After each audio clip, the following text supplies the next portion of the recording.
Okay, we're going to go ahead and get started. Before we do anything else, though, we're going to play a quick video of Zach. Is this your, I don't know, Zach, have you seen this video? I have. Is this your, from high school? It's high school, and then it transforms into college. Okay. Oh, I haven't seen it then. I'm going to go watch it. Hold it.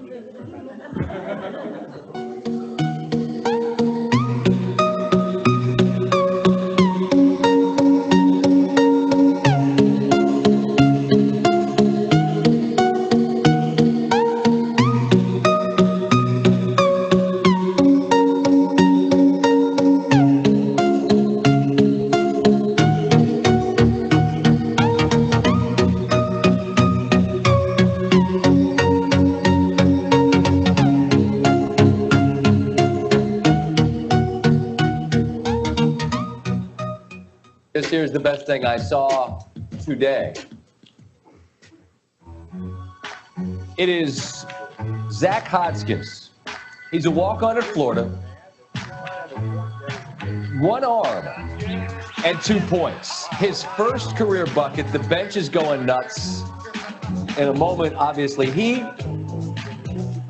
those in the O-Dome and those cheering him on his own bench, his own teammates, will not forget. Congratulations, Zach. All right, Zach. Okay, so those of you who don't know anything about Zach, we'll kind of let it just dribble out over time here, but it's suffice to say, Zach was born with one regular arm and one less regular arm, and I've known Zach before Zach knew that I knew him, because I met Zach when he was a little baby. He was the son of a very good friend of mine who's actually one of the best basketball players I've ever played with, although he didn't go on to play college basketball.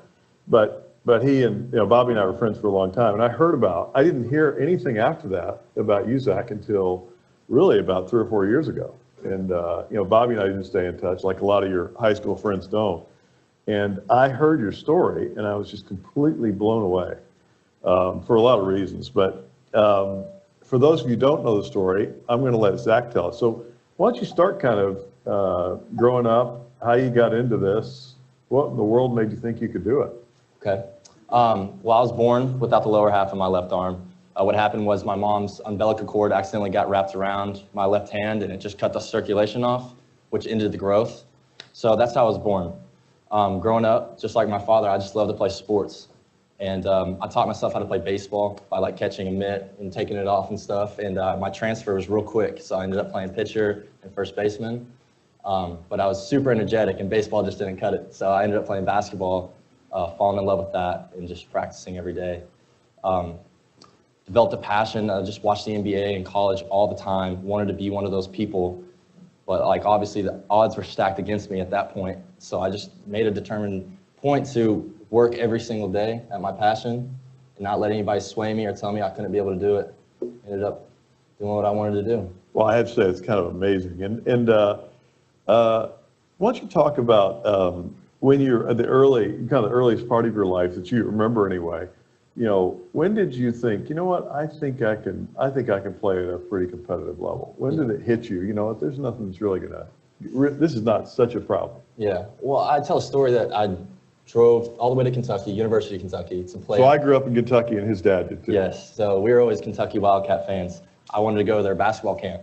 And like when I got there, at the sign-in counter, the people that were running it wouldn't let me into the camp because it said it was too competitive, that I wouldn't be able to keep up and I would slow people down. And so we kind of argued with them, and they let me in, and there's 250 kids in this camp, and I won the MVP. Wow. And how old were you then? I was like 12 years old, I think. Wow. So went back the next year and did the same thing. Is that right? Yeah, and so ever since then, I was like, no matter like what people tell me, if they don't believe in me based on appearances, it can't stop me from doing what I want to do. Now you picked basketball, but could it have been baseball then? Did you think about playing baseball? Like I said, man, it's just too slow. I couldn't do it. Excuse me, God, that's tough. Okay, well that's interesting. And so then you got into high school and you started playing. Tell us about some of the obstacles you hit. You must have had your struggles as you went through middle school and high school playing competitive basketball. Yes. At a high school level, coaches are always worried about keeping their jobs, and taking risk on a kid like me could obviously put their job in jeopardy. Yeah. So I really had to prove to them what I could do. And I ended up making my freshman team, and although I believed I was good enough to be playing varsity, they wouldn't do it. No matter how many times I asked, and no many times how good I played, they just wouldn't do it. So sophomore year came around, and I was still on JV, still wouldn't put me on varsity, and I just kept going. I just kept working and working, and I ended up transferring into Georgia, Milton, Georgia, so I could get a better chance to play in college. Is that right? I didn't know that. Yeah, because that school there is a big powerhouse. Yeah. And a lot of college coaches will go there and watch the kids that play there. So I just up and moved and said, you know, this is what I want to do, and I believe in myself. Went there, killed it, and got a college offer. And how many points did you average and all that stuff when you were your senior year? I think I averaged about 17 or 18 points in high school. Okay. Well, that's really, really amazing. Now talk about your college choice, because, you know, when it came time, you know, you can talk about the different options you had and how you ended up at Florida and how that all happened. Well, it's through travel basketball a lot. We travel all around the country to play in front of college coaches. And through that experience of 2 years of traveling around the whole country, the only thing I got was lower Division II and Division III offers, which that just didn't work for me. But give us examples. Like UAB was one of them. It's like Stetson talked to me for a little bit. Again, people are afraid. Yes, of course, yeah. So my coaches kept telling me it's going to take a special coach to take a chance on you. Yeah. Somebody that's like locked into the position, which is fine. That's what I've been dealing with my whole life. And so Coach Donovan gave me a college offer, and he's been there for years and won 2 national championships. Yeah. So that's how I got it. Yeah, for those of you who don't know anything about college basketball, and you know, Coach Donovan is one of the top coaches in the country, and the University of Florida, the year you were recruited, I think was either number 2 or number 1. Yes, number 1. The prior year, so it's pretty amazing. What was it like playing there? Incredible. As you can see in the video, the stands are always packed out, and people scream. We have one of the best student sections in the country. It's so loud every game, and I always just get nerves every time I walk onto the court, and it's just something I can't explain. It's what I've always wanted. I finally got to get there. Now talk about playing in Division I, because you stopped, by the way. Yes. But talk about playing in Division I. I mean, a lot of people say it's a full-time job, and what's your view of it now, having done it? Cool. 3-hour practices a day, followed by weightlifting at 6 in the morning and film at 7 at night every day. In the summers, we would do 5 a.m. lifting and conditioning. We do it the strongman challenge, where you have to flip a giant tire and drag a truck up a hill by a rope. I remember doing that. They weren't gonna let me pull the truck with the rope because they didn't think I could do it. And so they always had people helping me. So one day I noticed that everybody else was doing it by themselves. So I said, can you please just let me do it by myself? And I just ended up pulling this truck up a hill with one hand. And I remember that just kind of boosted my confidence. And but to answer your question, it is a full-time job to manage basketball and school and college. Yeah, I can imagine. I mean, now talk a little bit about work ethic. I mean, you know, nobody plays Division I basketball. Nobody plays competitive basketball without a few people do. Most people don't without a really strong work ethic. Talk about yours. What got you to where you are, et cetera? I think it developed from having a chip on my shoulder. Yeah. Just because of people doubting me and not wanting me to play. So in our definition, that would be hungry. Right. Yeah. Okay.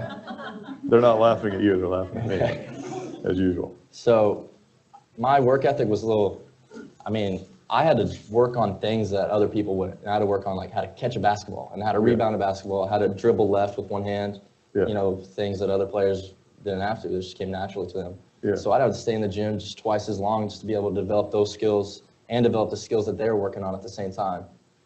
So a lot of hours in the gym, a lot of repetition. That's how it was. Did you do a lot of drills and a lot of stuff like that a lot of people hate to do? Yeah. Really? Yeah. Fortunately, I loved it. I love basketball so much. I love practice even. Yeah. That working at it it didn't seem like a job. It just felt like fun. How many hours a day do you think you played basketball when you were in high school? Ooh, I would spend probably 3 or 4 hours a day on basketball. No lie. Like after school, we would have 2.5-hour practices, and I would spend about 2 more hours in the gym after. Now talk about your family and the role they played, if anything. I mean, I'm going to tell Bobby everything, by the way. But. Okay. They were a huge role. They were always supportive from day one. They never told me that I wasn't able to do anything. And they were good parents. You know, I just learned that, you know, my mom had a difficult time when I was younger with me learning how to do everyday tasks, such as like brush your teeth or put a shirt on. She kind of had to stand back and let me learn it. Yeah. Right. And she said that was really hard for her to see me struggle like that. To not help you. Right. Yeah. So, and then when I grew up, and to have them take me to every practice and every game and travel around the country with me and even sell their house and up and move to Georgia for me, you know, I owe them everything. Well, that's really nice. Well, you all moved. I wondered if they all moved or if you just went to boarding. And, yeah. Wow, that is a big deal. And now talk a little bit about, I know a little bit about this, but talk a little bit about other people who have similar problems. They find you somehow, right? Right. So social media is a great thing. Anytime I played on TV, I would always end up getting like 5 or 6 direct messages on my Facebook or my Instagram from kids that had limb differences such as mine. And I took it upon myself to reach out to each one of those kids because when I grew up, I didn't have social media. And then I didn't have anybody to help me. I didn't know that anybody out there was like me. I kind of felt alone and it was really hard. So for me to be able to contact those kids and let them know that, you know, you're not alone, that there's other people out here struggling just as you, or you can get through it together and I can help you in any way, was amazing for me and those kids. That's good. Yeah, I know before and after games, you meet with kids who are interested in talking to you. And now, by the way, anybody else who has questions, feel free to get ready to ask because I'm going to stop here in a minute. But when you think about what you had to handle that I don't think anybody else in this room did. Everybody's got something, but you didn't have your particular problem. What impact has it had on your personality and on what makes you who you are going forward? I mean, good and bad. Okay. Having had one hand made me a very insecure person at a young age. I was very afraid to go out in public a lot of times. Yeah. But the weird thing was when I stepped out on a basketball court, I felt completely normal every time, no matter how many people were watching me. Yeah. It's just, so I took what I learned on the court and applied it to real life and kind of just made myself face my insecurities in public. And no matter how bad it hurt or made me feel uncomfortable, I practiced them every day. Because if I didn't, you know, what kind of person would I be? Oh, that's a great one. Well, that's a really good lesson. Okay, any questions here from anybody? We got one right there. Hey, amazing, by the way. Watching a couple of your videos, really impressive. Coaching against you, or even seeing somebody that was having a ailment like yourself, you've been able to kind of avoid the fact that somebody would try to take away your right and force you left. But what more than your shot, your dribble, you seem to accommodate and intuitively react before they could take that away on the court. How did you do that? I would always watch film on myself and just, you know, I would read the defense, learn how to see, like, if I were to, because if a person forced me left, if I wanted to go around him, I'd have to throw it way out in front and go get it. So if I saw that nobody was down on help side, I would always do that. Or if there was somebody on help side, I would learn how to throw it in front and then step back and create shots. And that just came from hours and, you know, repetition in the gym, as I explained, just working on things that normal people wouldn't have to work on. But I used a lot of creativity and being able to overcome somebody forcing me left. And how do you apply that in your professional life now? Just, well, any obstacle that you overcome, or any obstacle that you face, there's always a way around it with creativity and hard work. I believe that if you work at anything, you can become good at it, no matter, even if you don't even have a left hand. You know, I don't know, that's a hard question, actually. That's a great answer. Okay. That was a good question, a good answer. Well, you know, while somebody else comes up with another question, I've watched more than this film. I hadn't seen this one actually, but it's a compilation of some other things I've seen, but I've seen a bunch of other ones. And I guess I'm a basketball fanatic. I love basketball. I still play. Well, you wouldn't call it playing, but I still play. But I have to say, you know, and a lot of the things I love about basketball, you do. But when I watch, maybe I've watched enough of your film, but when I watch you play, it seems to me you play more offensively than I do. Now, a lot of people do, but you, and I wonder if that is because you're not letting somebody size you up. I don't know. Do you think you play a different kind of basketball? Oh, yes, definitely. One time I played, it was my senior year, and it was the biggest game I ever played. And we played against this top-ranked travel team in the country with a lot of good players that were going to go play D1. And I was 6th man off the bench, so when I came in, like all the players on the other team just laughed at me, looked me straight in the face, and the guy who was guarding me laughed at me. And, you know, it took me back for a second, and instead of getting scared and just kind of like letting them take over, I got angry and just started hitting a bunch of shots on them. And then at the end, I was laughing at them, you know. So I always play with a chip on my shoulder, and, you know, even if a student section or somebody in the crowd, you know, I always look for something to get me going during those games. Did you have some bad experiences like that where people taunted you and made fun of you? And oh, yeah. Can you talk about any others? Just Yeah, I mean, we would always play our rival high school called Roswell. And I remember one time I went to the free throw line, and I had just hit like 3 threes in a row, so they were already mad at me. And when I went up to shoot, like the whole student section of about 100 kids put their arms in their shirt and started waving at me. And I just remember like seeing my mom, and she was crying, and I was like, oh my gosh, this is bad. So I just remember just to stay focused, and I ended up having a good game, you know, and just not letting anybody get in my head. Yeah, that's great. Other questions? I do. Yeah, I know him personally. So I've seen his movie, and we met him. This is being recorded, so why don't you ask that again? Oh, sure, 'cause other sure. people want to hear it. My question was if he knew Kevin Lau. Yes. And my boy, I have 3 sons, and we went and saw and met him, and we saw his movie. And now he's older than you, correct? So what advice has he given you? Because he wasn't able to get into D1 college, is that correct? No, he played. He played, He but played then at Manhattan. Manhattan, okay. And so talk to us about what type of advice he may have given you. Kevin, I'll let everybody know, Kevin Lau is a 7-foot guy. He played center at University of Manhattan, and he has the same hand as I do. So I wasn't the first. Okay. Hopefully not the last. Okay. And he's a great guy, and the advice that he gave me was to always stay strong. Because, I mean, the world it's a cold place sometimes, and people can be really mean, especially for kids with disabilities. But to be able to have a strong mindset every day, no matter if it's in a workplace or on a sports, you know, just be able to have that mentality to get through anything, and that to achieve your goals and stuff like that. Thank you. We could have also given you the advice to be 7 feet, but I don't think that would have been very helpful. Stretch a lot. Hey, we were talking yesterday, and you talked about when you're working through your that nonprofit Novability, you spend time talking about bullying with the kids who have limb differences. Can you talk to us about what is it that you say? Well, I always tell them that the kids that bully are the most insecure people. So, you know, always keep your head up. And the only way to get over that is to ignore them or smile at them. And those kids really listen, because they know that if we're at this age and that we have overcome, you know, anything that we tell them, they're going to listen to us. And they're always good kids. A lot of times they're not really getting bullied. I think they're just insecure about, you know, what they have themselves. And, you know, when they see people looking at them, they take it as bullying, when it's really not. It's just more of a, you know, they're curious about what happens. So we always tell them to be open about it, always be happy about it, and don't ever let it get you down. Other questions? Yeah. Yeah, you need a mic, yeah. So I guess when you're being defended, right, it's probably the first time most of those people have ever defended someone with one arm. So do you think that gives you some advantage to some situations, and you foresee that eventually going away once the teams you're playing have watching a film? You think it's gonna, I don't know, it could switch sides on you, right?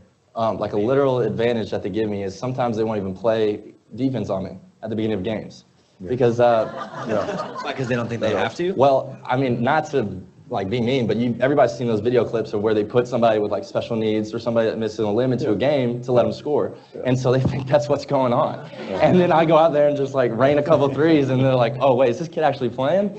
So, and so they'll get up, and so after I hit a couple threes or, you know, play a couple possessions, they realize that I was, you know, I'm out there competing, and then they play. Yeah. Good question. Other questions? All right. So when you stepped on the court at University of Florida for the first time, how did your teammates accept you onto the team? And by the end of your leaving the team, who was most inspirational in your life? Just like the story I told about playing that really good travel team where all the guys laughed at me, that was kind of like Florida because Florida was top ranked and we had all these best players in the country. So when I came in, they felt like it kind of took away from the professional atmosphere. So it always takes me a couple of practices to let them know that, you know, I'm just as good as them, that I'm here to work just as hard as them and compete. And once they see that and see my personality and see that I'm doing the same things they're doing, that vanishes. What was your second question? After you proved yourself to your teammates, who was like most inspirational for that team? Because I know, if I'm not correct, Billy Donovan Jr. was on that team as well, right? Yes, he was. Yeah, Billy Donovan's son. The guys that I came in with that were the same age as me, they always had my back, and they always encouraged me because they were my roommates. And, you know, when days that I was down, you know, not playing a lot or not getting the reps in practice, they'd always lift me up and always have my back, and they still do today. Okay, other questions? I have one last one. Okay, yep. Yeah, I was just wondering, with the advances in technology for limb replacement or, you know, augmented control limbs, have you considered that at all? I mean, then you could get out there and really compete with a superpower, right? I will never wear a prosthetic because it's just, I think it's who God made me, and I wouldn't ever want to hide it because I feel like I would be hiding something all the time, and I just want people to know who I am. And so no matter how good, even if you guys make me an arm, I wouldn't take it. We'll make you a mouse. Okay. Well, you know, the reason you ask, we're in Silicon Valley, so everybody's trying to do something. Yeah. Okay, other questions? I still got the mic, so I'm just gonna jump on. Okay. But, that's a really nice watch. Do you have any other ways to bling up the other arm? I mean, I could just wear it on this. Yeah. My friends always say I should wear my watch right here, but I don't. It's kind of uncomfortable, but yeah. The question I get most is how I put my watch on. I can show you. I got to take it off my teeth. Like that. There you go. And then to put it on, just slide it on, put it against your leg, pop it. Boom. There you go. Yeah. Okay, any other questions? I got one more, but any other? Okay, so this might be a hard question to answer. You can give multiple answers if you want, but you know, you're an inspiration for a lot of people. I'm sure a lot of people in this room are going to walk out and go, God, that is unbelievable what this guy pulled off, and he's so down to earth and straightforward and just a good person, you can tell. So, and I'm sure you're inspiring for a lot of the other people who follow you, who have other, you know, other issues that they're dealing with. Who's been the most inspirational person in your life? My father and both my parents. Just because, you know, it wasn't their fault that this burden got put on them to have a kid with missing limb, and for them to be so strong and to still love me through everything is like super. I'm about to cry. I'm sorry. It's anytime I think about it, because I'm getting to the age where, you know, I could possibly get married, I could possibly have a kid, and if I had a kid like that. Please wait. I said that for your mom and dad. Yeah. So, well, to answer, my parents are my biggest inspiration because of how strong they stayed and how much they care about me and take care of me all the time. Well, we'll close on that. Thank you very much. Well done, man. Well done. Very well done. Appreciate it. Terrific. Just terrific. Excellent. All right. Thank you all very much. By the way, spread the word. This is, I'd say you're the best speaker we've had yet. Thanks. And, I didn't mean to cry. My bad. I'm sorry, guys. yeah, you probably made a few other people cry too. But anyway, spread the word, and this will be on video, so we'll send it to you guys. You can use it any way you want to. Okay. All right. Thank you, guys. Good. Appreciate it. Yeah. Hi. I just wanted to say.